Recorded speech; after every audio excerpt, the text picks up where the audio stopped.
আগের সময় আমাদের দেশে ফ্রিজ ছিল না, যে কারণে যারা কুরবানি করতেন তারা 2-4 দিন খেতে পারেন এই পরিমাণ গোশত রেখে, রান্না করে এই পরিমাণ গোশত রেখে বাকি গোশতগুলো আত্মীয় স্বজন এবং গরিব মিসকিনদের মাঝে সাদকা করে দিতেন, গোশতগুলো প্রদান করতেন। এখন ফ্রিজ হওয়ার কারণে অনেকেই গোশত রেখে সারা বছর এই কুরবানি থেকে আগামী কুরবানি পর্যন্ত, এই কুরবানি থেকে আগামী কুরবানি পর্যন্ত গোশত রেখে গোশত খাচ্ছে। এক্ষেত্রে সে যদি গোশত রেখে খায়, গরিব গুরাবাকে না দেয় তো অসুবিধা নেই, কিন্তু এটা মানবিক দৃষ্টিতে এটা ঠিক নয়। কারণ কুরবানির গোশতের ভিতরে 3টি অংশ আছে, একটি নিজের অংশ, একটা আত্মীয় স্বজনের অংশ, আর একটা গরিব মিসকিনের অংশ। গরিব মিসকিনের অংশের ক্ষেত্রে গুরুত্বপূর্ণ একটি তথ্য আমাদের জানা উচিত।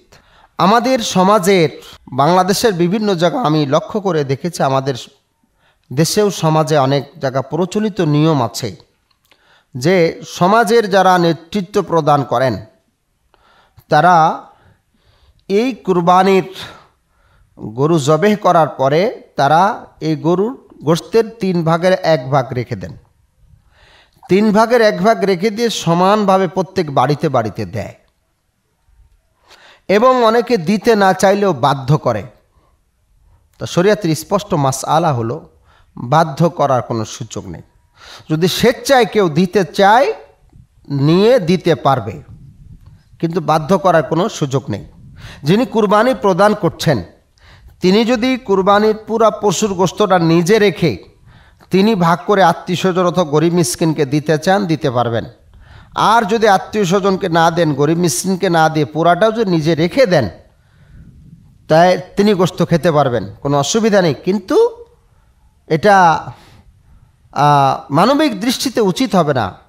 আল্লাহ পাক তৌফিক দিয়েছে, গরিব মিসকিনের হক আছে, আপনাকে হক দিতে হবে।